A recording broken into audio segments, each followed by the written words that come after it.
प्रिय विद्यार्थियों, नमस्ते। आज हम बीए पार्ट फर्स्ट के प्रश्न पत्र प्रथम में संविधानवाद के बारे में अध्ययन करेंगे। यह राजनीति विज्ञान का प्रश्न पत्र प्रथम है, जो राजनीति विज्ञान के मूल आधार है। मूल आधार के अंतर्गत हम संविधानवाद का अध्ययन करेंगे। इसमें ये बताया गया है कि शासन और शासक वर्ग पर नियंत्रण की आवश्यकता आज से नहीं है, प्राचीन काल से ही अनुभव की जाती रही है।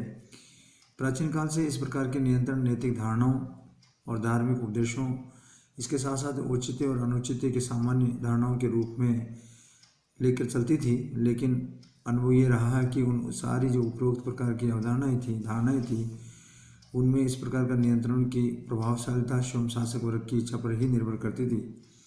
और साथ में ही जब कभी विद्यमान शासक वर्ग की सत्ता के लिए चुनौती उत्पन्न हो, शासक और औचित्य की धारणा को मनमानी व्याख्या करते हुए सत्ता पर निहित नियंत्रणों की अवहेलना और उनका उल्लंघन का मार्ग अपना लेते थे। और साथ में आता यह सोचा भी जाता था कि शासक वर्ग की शक्तियाँ प्रभावशाली कानूनी नियंत्रण होने चाहिए। इसलिए प्रत्येक देश में दो प्रकार के कानून होते हैं। एक तो वो कानून जो साधारण होते हैं, एक वो कानून जो संवैधानिक होते हैं और वो संविधान में होते हैं। इनमें जो सामान्यतः संवैधानिक कानूनों को सामान्य कानूनों की तुलना में उच्च स्थिति प्राप्त होती है। शासन और शासक वर्ग की सामान्यतः साधारण कानून और कुछ सीमाओं तक संवैधानिक कानूनों की शक्तियाँ प्राप्त होती हैं। आधुनिक राजनीतिक चिंतन में इस बात की आवश्यकता महसूस की गई कि शासन और शासक वर्ग पर नियंत्रण की व्याख्या स्वयं संविधान में होनी चाहिए और नियंत्रणों की ये व्याख्या संस्थागत होनी चाहिए, जिसमें उसकी अवहेलना अपेक्षाकृत कठिन कार्य है। शासन और शासक वर्ग पर नियंत्रण की संविधान द्वारा स्थापित संस्थागत व्यवस्था की संविधानवाद होता है या कहते हैं। यानी इसका मतलब ये हुआ कि शासन और शासक वर्ग पर नियंत्रण की संविधान द्वारा स्थापित संस्थागत व्यवस्था ही संविधानवाद होता है। इसके संबंध में विलियम जे एंड्रूज के जो उन्होंने क्या कहा, उन्होंने इस प्रकार से इसकी व्याख्या की कि संविधानवाद का आशय है कि सीमित शासन। संविधानवाद के अंतर्गत सरकार पर दो प्रकार की सीमाएं लगाई जाती हैं। कुछ बातों के संबंध में हम शासन शक्ति का प्रयोग निषेध किया जाता है और अन्य बातों पर संबंध में शक्ति के प्रयोग की प्रक्रिया निश्चित की जाती है। इस प्रकार से संविधानवाद के दो पहलू स्वतंत्रता संबंधित और प्रक्रिया संबंधित माने गए हैं। इसके साथ ही हम बात करें संविधानवाद शासन और नागरिकों के संबंध को इस ऐसे ढांचे के रूप में निर्धारित करता है कि शासन सत्ता नागरिकों के लिए आतंक का विषय न बन जाए। संविधानवाद केवल उसी राजनीतिक व्यवस्था में संभव है जहां संविधानवाद हो और इस संविधान द्वारा राजनीतिक शक्ति के प्रयोगकर्ताओं में न केवल भूमिका निर्धारित की जाए, अपितु उसकी भूमिका व्यवहारिक की व्यवस्था भी की जाए, अर्थात सरकार संविधान की व्यवस्था के अनुरूप ही संचालित हो और साथ में ही इसे व्यवहार में संभव बनाने के लिए संवैधानिक नियंत्रणों का या प्रतिबंधों की प्रभावशाली व्यवस्था हो। सीधे साधे शब्दों में हम ये कह सकते हैं कि संविधान का आशय सीमित शक्तियों वाला शासन होता है। संविधानवाद आज के राजनीतिक चिंतन की प्रमुख धारणा और प्रेरणा है और इसी कारण से लगभग सभी आधुनिक राजनीतिक चिंतकों के द्वारा इसमें अपने विचार व्यक्त किए गए हैं। संविधानवाद कुछ परिभाषाएं दी गई हैं, जिसमें हम बात करते हैं पिकॉक और स्मिथ की परिभाषा। वो ये कहते हैं कि संविधानवाद केवल प्रक्रिया और तथ्यों का नाम ही नहीं, वरन ये राजनीतिक शक्ति के संगठनों का प्रभावशाली नियंत्रण भी है एवं प्रतिनिधित्व का प्राचीन परंपराओं और भविष्य की आशाओं का भी प्रतीक है। राजनीतिक चिंतन में संविधानवाद अरस्तु के समय से चला आ रहा है और सैबाइन के अनुसार अरस्तु ने मत में संविधानवाद के प्रमुख तीन तत्व हैं। प्रथम तो यह है कि शासन जनता के या सर्वसाधारण के हित में होता है। द्वितीय यह है कि विधि सम्मत शासन होता है और तृतीय इच्छुक प्रजाजनों का शासन माना जाता है। इसके साथ ही हम दूसरी परिभाषा की बात करें, केसी वेयर की परिभाषा। केसी हेयर की परिभाषा संविधानवाद को अधिक स्पष्ट करते हुए बताती है कि संविधानवादी शासन का अर्थ किसी संविधान के नियमों के अनुसार शासन चलने वाले कुछ अधिक हैं। इसका अर्थ यह है कि निरंकुश शासन के विपरीत नियमानुकूल शासन है। संविधानवाद की वास्तविक सार्थकता और उसके पीछे मौलिक सिद्धांत यही है कि शासन किसी सीमाओं में बांधी जा सके और साथ में शासन चलाने वालों कानूनों नियमों के अनुसार पालन में बंधन रह सके। अब हम जैसे इनके अलावा हम बात करेंगे कि संविधान क्या है और संविधानवाद क्या है, इन दोनों में किस प्रकार से हम अंतर कर सकते हैं। तो वो अंतर इस प्रकार से है कि संविधानवाद संविधान पर आधारित होता है। इसके साथ ही हम कह सकते हैं कि संविधान ही संविधानवाद की अभिव्यक्ति करता है और इसी आधार पर कुछ व्यक्ति इस बात का प्रतिपादन भी करते हैं, इस बात को भी बताते हैं कि संविधान पर आधारित शासन ही संविधानवाद है और संवैधानिक शासन संविधानवाद में अंतर नहीं किया जा सकता है। इसके साथ डॉक्टर C.F. स्ट्रॉन्ग और कोरी तथा अब्राहम के द्वारा इस प्रकार का जो दृष्टिकोण अपनाया गया है।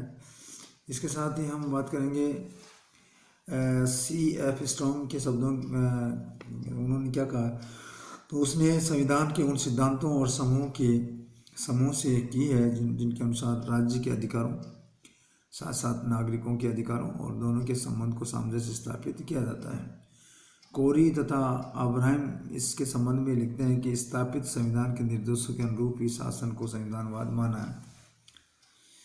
इसके साथ ही हम बात करेंगे कि संविधानवाद निश्चित रूप से संविधान के अनुरूप ही शासन से कुछ अधिक है और इसके संबंध में संविधान और संविधानवाद की सभी परिस्थितियों में एक नहीं होते हैं, कुछ अंतर भी होते हैं। उन अंतरों को निम्न प्रकार से स्पष्ट कर सकते हैं। पहला तो परिभाषा के दृष्टिकोण से संविधानवाद और विचारधारा का प्रतीक है, वहाँ संविधान एक संगठन का प्रतीक है। इसके साथ ही संविधान में किसी राष्ट्र के मूल्य, विश्वास और आदर्श निहित रहते हैं, जबकि संविधानवाद में उन सिद्धांतों का समूह है जिनके आधार पर शासन शक्ति और शासकों के अधिकारों तथा उसकी सीमाओं का निर्धारण होता है। इसके साथ ही संविधान की प्रकृति के दृष्टिकोण से दोनों में अंतर किया जा सकता है। संविधानवाद में लक्ष्यों और उद्देश्यों की प्रमुखता होती है, जबकि संविधान में साधनों की सुव्यवस्था को प्रधानता दी जाती है।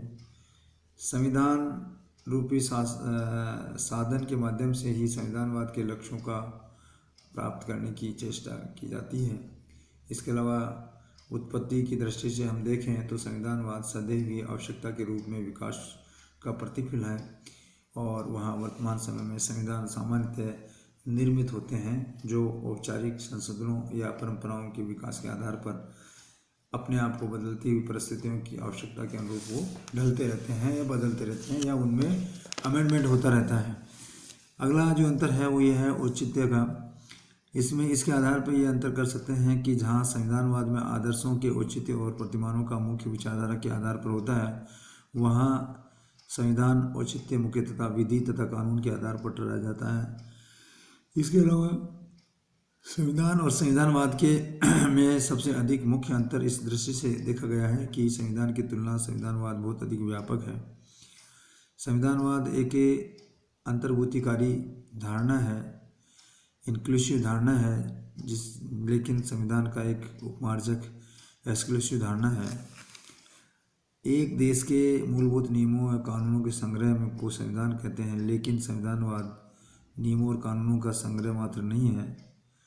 राजनीतिक जीवन के कुछ मूल्य, विश्वास, राजनीतिक आदर्श और संस्कृति सभी कुछ संविधानवाद के समाये हुए रहते हैं। संविधानवाद निश्चित रूप से संविधान में कुछ अधिक है। प्रत्येक देश का अपना एक अलग से संविधान होता है और उसे उन संविधानों के मुख्य विशेषता ये प्राप्त होती है, लेकिन प्रत्येक देश का अपना एक अलग मौलिक संविधानवाद नहीं होता है। संविधानवाद की 2-3 अवधारणाएं बदलती रहती हैं, यथा पाश्चात्य संविधानवाद, साम्यवाद संविधानवाद, विकासशील देशों का संविधानवाद। और अब तो यहाँ तक कि ये बात स्पष्ट हो गई है कि संविधानवाद की इन अवधारणाओं में पाश्चात्य संविधानवाद, उदारवादी संविधानवाद ही संविधानवाद की मूल धारणा है। इसके साथ ही हम इसकी बात करते हैं संविधानवाद की जो सामान्य विशेषताएं हैं, उसकी सामान्य विशेषताओं की बात करते हैं तो उसमें संविधानवाद मूल्य संबद्ध अवधारणा है। संविधानवाद का संबंध राष्ट्र के जीवन दर्शन और अन्य मूल्यों, विश्वासों और राजनीतिक आदर्शों की ओर संकेत करता है जो राष्ट्र के हर नागरिकों को प्रिय होता है, जो हर राष्ट्र का जीवन आधारित होता है। अतः संवैधानिक दर्शन राजनीतिक समाज को अभिजनों द्वारा प्रदान किए जाते हैं।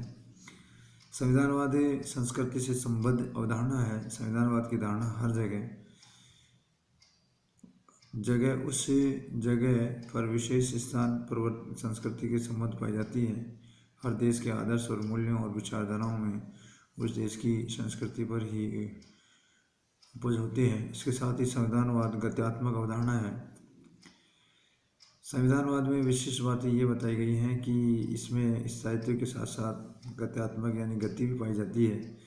यही वजह है कि ये गति में बाधक नहीं, प्रगति का साधक है बना हुआ है। इसकी गतिशील प्रकृति की अति आवश्यक, क्योंकि समय परिवर्तन के समय मूल्यों में परिवर्तन आता है तथा संस्कृति विकसित होती रहती है।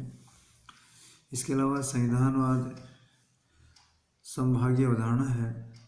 एक राष्ट्र के मूल्य, विश्वास और राजनीतिक आदर्श एवं संस्कृति के प्रति अन्य देशों में भी निष्ठा होती है। अतः कई देशों के राजनीतिक आदर्श, आस्थाएं और मान्यताएं समान होती हैं। ऐसे देशों को संविधानवाद आधारभूत मान्यताएं रखते हैं। उदाहरण के तौर पर हम बात करें, पाश्चात्य संस्कृति वाले देशों में संविधानवाद में समानता पाई जाती है।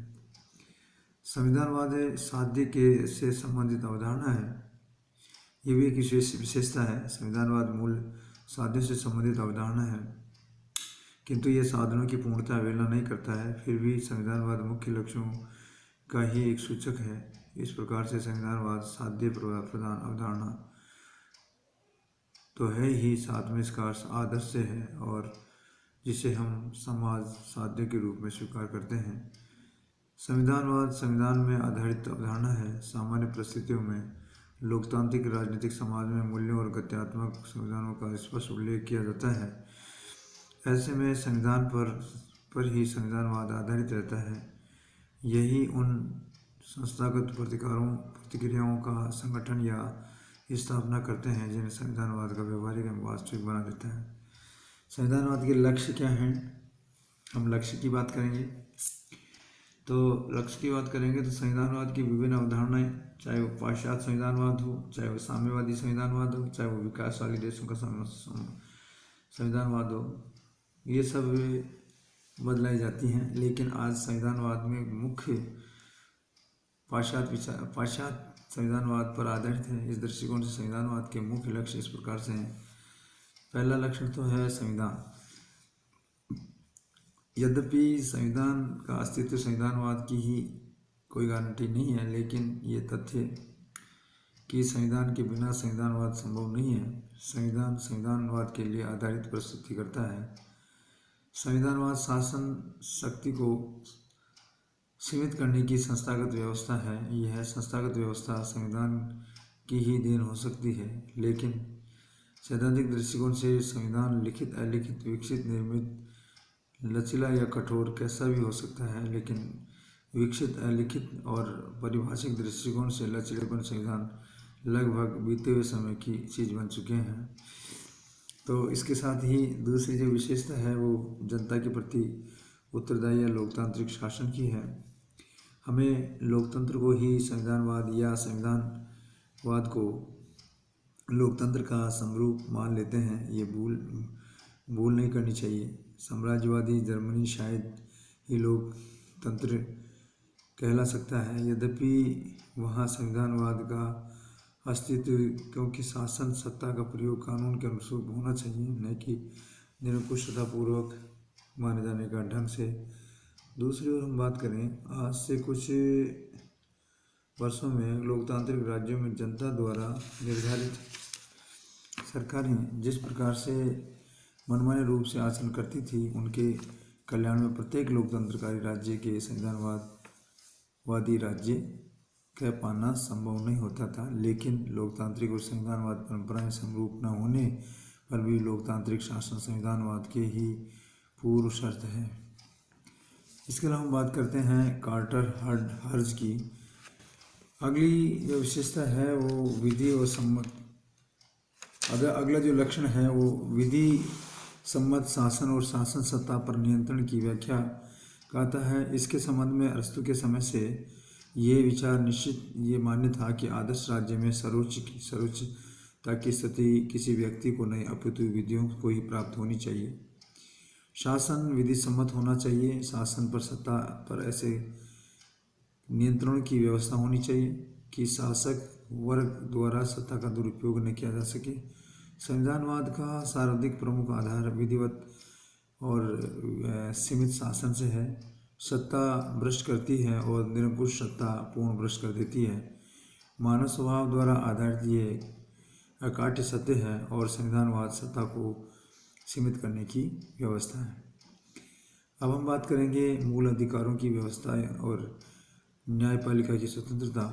इसमें हम बात करते हैं 1791 में जब अमेरिकी संविधान में 10 संशोधनों कर संविधान में नागरिकों के अधिकारों की व्यवस्था की गई है। उसी समय से ये विचार मान्य हो गया कि संविधान में नागरिक अधिकारों का उल्लेख होना चाहिए, जिससे नागरिकों के अधिकार शासन की दया पर निर्भर न करें। आज इस प्रकार से ये विचार सम्मत विश्व में सामान्य मान्यताओं पर प्राप्त होना चाहिए। इसके साथ ही हम बात करते हैं अगले लक्ष्य की, शक्ति पर विभाजन और विकेंद्रीकरण। फ्रेडरिक लिखते हैं कि जनसमूह भी उतना ही निरंकुश हो सकता है जितना कि मुकुट धारण करने वाला विशिष्ट व्यक्ति। अतः लोकतंत्र को संविधानवादी शासन के रूप में देखने के लिए मोंटेस्क्यू द्वारा प्रतिपादित शक्ति का विभाजन यानी पावर ऑफ सेपरेशन के सिद्धांत और अधिक संभव सीमाओं तक सत्ता की विकेंद्रीकरण की व्यवस्था को अपनाया जाना चाहिए। इसके साथ ही कार्ल जे फ्रेडरिक लिखते हैं कि शक्ति विभाजन सभ्य शासन अथवा सरकार पर आधारित यही संविधानवाद का अभिप्राय है। मोंटेस्क्यू द्वारा प्रतिपादित शक्ति विभाजन के सिद्धांत एक लचीली और गतिशील धारणा है। इसका मुख्य लक्ष्य सत्ता के दुरुपयोग के विरुद्ध शासन व्यवस्था है। अतः संविधानवाद के लिए शक्ति विभाजन सिद्धांतों की मूल भावनाओं को ग्रहण करना होगा। ये भी नितांत सत्य है कि सत्ता का विकेंद्रीकरण सत्ता के दुरुपयोग के विरुद्ध सुरक्षात्मक व्यवस्था का कार्य करती है। अगला है सत्ता और व्यवस्था पर शांतिपूर्ण परिवर्तन की क्षमता। राजनीतिक क्षेत्र में अनेक बार बल प्रयोग के कारण सत्ता में परिवर्तन का कोई निश्चय और सर्वमान्य प्रक्रिया नहीं होती है। अतः सत्ताधारी धारकों में शांतिपूर्ण परिवर्तन की व्यवस्था होनी चाहिए। कार्ल जे फ्रेडरिक के द्वारा व्यवस्थित परिवर्तन की जटिल प्रक्रिया व्यवस्था ही संविधानवाद है।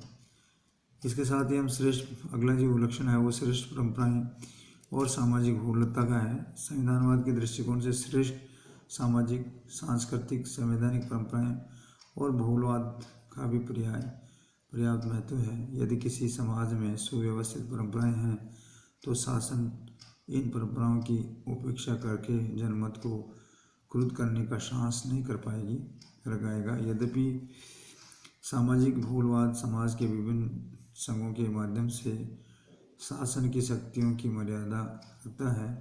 ये श्रेष्ठ परंपराएं हैं और सामाजिक बहुलवाद का महत्व इस दृष्टिकोण से स्पष्ट होता है। संयुक्त राज्य अमेरिका ने जिन संविधानवाद व्यवस्थाओं पर आधारित एकता, स्वतंत्रता और न्याय को प्राप्त किया है, इन अमेरिकी राज्यों में से वे अधिकारी वर्ग शक्तियों के दुरुपयोग को नहीं रोक सकते। इसके संबंध में रॉबर्ट ए ढेल ने अपनी एक पुस्तक लिखी जिसका नाम है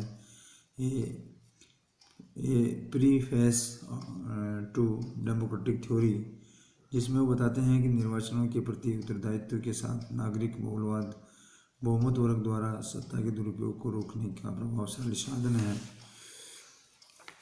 इसके साथ अब हम बात करेंगे संवैधानिक राज्य की उत्पत्ति और संविधानवाद का विकास। इसमें संवैधानिक राज्यों की उत्पत्तियों का विकास ऐतिहासिक प्रक्रिया है, इतिहास से ली गई है। संवैधानिक राज्य वह राज्य है जिसमें शासन की शक्तियाँ, शासितों के अधिकारों और दोनों के बीच में संबंधों का सामंजस्य स्थापित करना। इस प्रकार से राज्य का एक ही समय में प्राचीन और आधुनिक दोनों ही होते हैं। इनका प्राचीन रूप से यूनानी और रोमन इतिहास में मिलता है, यद्यपि ये वह आज के रूप से अत्यधिक भिन्न है। आधुनिक संविधानवाद राष्ट्रवाद और प्रतिनिधियात्मक लोकतंत्र के दोहरे आधार से विकसित हुआ है। जैसे हम बात करें विभिन्न प्रकारों की, तो पहले यूनानी संविधानवाद। प्राचीन यूनान नगर राज्य प्रचलित थे। प्लेटो और अरस्तु ने नैतिक दृष्टिकोण से राजनीतिक सत्ताओं का अध्ययन किया। प्लेटो ने अति मानव की आवश्यकताओं पर जोर दिया, जबकि अरस्तु व्यवहारिक राज्यों ने अपने विचार प्रकट किए। चूँकि प्लेटो और अरस्तु दोनों ही नगर राज्य की परिधि से बाहर नहीं निकले, उनका परिणाम यह हुआ कि यूनानी संविधानवाद इतिहास की बदलती हुई परिस्थितियों के साथ कदम से कदम चला करके आगे नहीं बढ़ सका। रोमन संविधानवाद। रोमन के अधीन महान साम्राज्यवाद की स्थापना हुई। उन्होंने अपने कानून की संहिताबद्ध किया, व्यवहार, उत्तरदायित्व और सिद्धांतों का निर्धारण किया, जो संविधानवाद के अंतर्गत लोकप्रिय सिद्धांतों में शामिल हुआ। इसके साथ ही मध्यकाल में संविधानवाद। मध्यकाल में प्रतिनिधि शासन का शुभारंभ हुआ, जो आधुनिक समय में प्रचलित प्रत्यक्ष लोकतंत्र का आधार था। यह युग परिषदीय आंदोलन में संविधान। हम बात कर रहे थे रोमन संविधानवाद की, तो रोमन संविधानवाद रोमन के अधीन महान साम्राज्यवाद की स्थापना हुई। उन्होंने अपने कानून को संहिताकरण किया और उत्तरदायी सरकारों के सिद्धांत का निर्धारण किया, जो संविधानवाद के अत्यंत लोकप्रिय सिद्धांतों में शामिल किया जाने लगा। मध्यकाल में प्रतिनिधि शासन का शुभारंभ हुआ, जो आधुनिक समय में प्रचलित अप्रत्यक्ष लोकतंत्र का आधार है। इसी युग की परिषदीय आंदोलन की संविधानवाद के विकास के लिए महत्वपूर्ण है। पुनर्निर्माण और संविधानवाद। इस काल में नैतिकता और राजनीति को पृथक किया गया। प्रथम विश्व युद्ध के बाद में संविधानवाद राष्ट्र संघ की स्थापना संविधानवाद के इतिहास का एक अभूतपूर्व व्यवस्था है। द्वितीय विश्व युद्ध के बाद में हम बात करें, द्वितीय विश्व युद्ध में जो संविधानवाद आया, एक नए मॉडल के अस्तित्व के रूप में आया। इसे दुनिया के सभी साम्यवादी देशों में देखा जा सकता है। तीसरी दुनिया के देशों में संविधान निर्माण के कई दिलचस्प प्रयोग भी किए जाए, ताकि वे संवैधानिक राज्य के रूप में ले सके। तीसरी दुनिया में अनेक देशों ने ब्रिटिश और अमेरिका की शासन व्यवस्था को अपनाया। अरस्तु से लेकर के आज तक संविधानवाद के इस विकास का परिणाम स्वरूप संविधानवाद के 3 रूप सामने आए। वो 3 रूप पाश्चात्य संविधानवाद या उदारवादी संविधानवाद, दूसरा था साम्यवादी देशों का संविधानवाद, और तीसरा था विकासवादी देशों का संविधानवाद।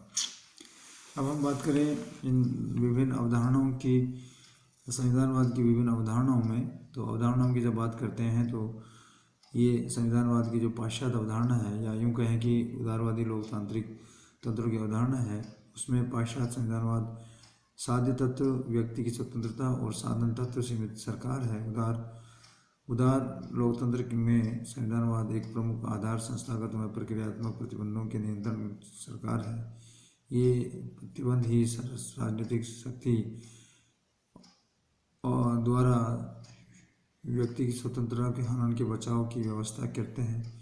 इसलिए पाश्चात्य संविधानवाद में राजनीतिक शक्ति का सुनिश्चित नियंत्रण की व्यवस्था का मूल मंत्र है। पाश्चात्य संविधानवाद के दार्शनिकों के आधार पर व्यक्ति की स्वतंत्रता, इसके अलावा राजनीतिक समानता और सामाजिक और आर्थिक न्याय, इस और साथ में ही लोकतंत्र कल्याणकारी साधना के रूप में देखा जा सकता था। इसमें दार्शनिक लक्ष्यों को प्राप्त करने के लिए राजनीतिक शक्ति को साधन के रूप में प्रयोग किया, और इसलिए इसे राजनीतिक शक्ति का संस्थाकरण भी किया गया। अर्थात हम ये कह सकते हैं कि राजनीतिक शक्ति व्यक्तियों के स्थान पर संस्थाओं में निहित की जा सकती है। इसके अलावा संविधानवाद की जो साम्यवादी अवधारणा है, उस साम्यवादी अवधारणा में सरकार और राजनीतिक शक्ति के बारे में साम्यवादियों की धारणा पाश्चात्य उदारवादी धारणाओं में एकमात्र भिन्न है। साम्यवादी यानी सरकार को पूंजीवादियों के हाथ की कठपुतली मानने, जो धनिक वर्ग हैं कि निर्धन वर्गों की से रक्षा का कार्य करती है, उन्हें उनके अनुरूप ही राजनीतिक शक्ति का आधार आर्थिक शक्ति है, और जिसके हाथों में आर्थिक शक्ति होगी उसके हाथों में राजनीतिक शक्ति भी आ जाएगी। इसलिए पूंजीपति ही राजनीतिक शक्ति के धारक और संचालक होते हैं। इसके साथ ही हम बात करते हैं तीसरे, संविधानवाद की विकासशील राष्ट्रों की अवधारणा, लोकतंत्र की अवधारणा। इसमें बताया गया है कि लोकतंत्र विकासशील देशों की संविधानवाद अब तक भी अस्थायित्व के दौर पर गुजर रही है। इन देशों की अनेक राजनीतिक समस्याएं आती हैं, जिसमें पहली है राजनीतिक स्थायित्व की समस्या, आर्थिक विकास की समस्या, सुरक्षा की खोज, राजनीतिक सत्ता की वैधता की समस्या, आधुनिकीकरण में रुकावटों की समस्या, राजनीतिक संरचना विकल्पों के रूप में चुनाव आदि वही संविधानवाद के आधार निश्चित नहीं हो पाते हैं। तो इस प्रकार से संक्षेप में हम ये कह सकते हैं कि संविधानवाद की विकासशील राज्यों की अवधारणा में साधित तो पाश्चात्य अवधारणाओं के समान है, परंतु साधनों की दृष्टि से यह अवधारणा साम्यवादी विचारधारा के रूप समीप लाती है। संविधानवाद की इन विविध अवधारणाओं के अध्ययन के आधार पर यह कह पाना संभव है कि संविधानवाद ही मूल अवधारणा पाश्चात्य संविधानवाद या उदारवादी लोकतांत्रिक व्यवस्था पर आधारित संविधानवाद ही है। इस बात को लक्ष्य करते हुए C.H. मैकआइवन लिखते हैं कि संविधानवाद का सर्वाधिक आग्रहयुक्त संविधान स्थायित्व आज भी वही है जो लगभग क्रम से चला आ रहा है, और वह शासन तंत्र यानी सरकार विधि द्वारा परिसीमन है। Thank you.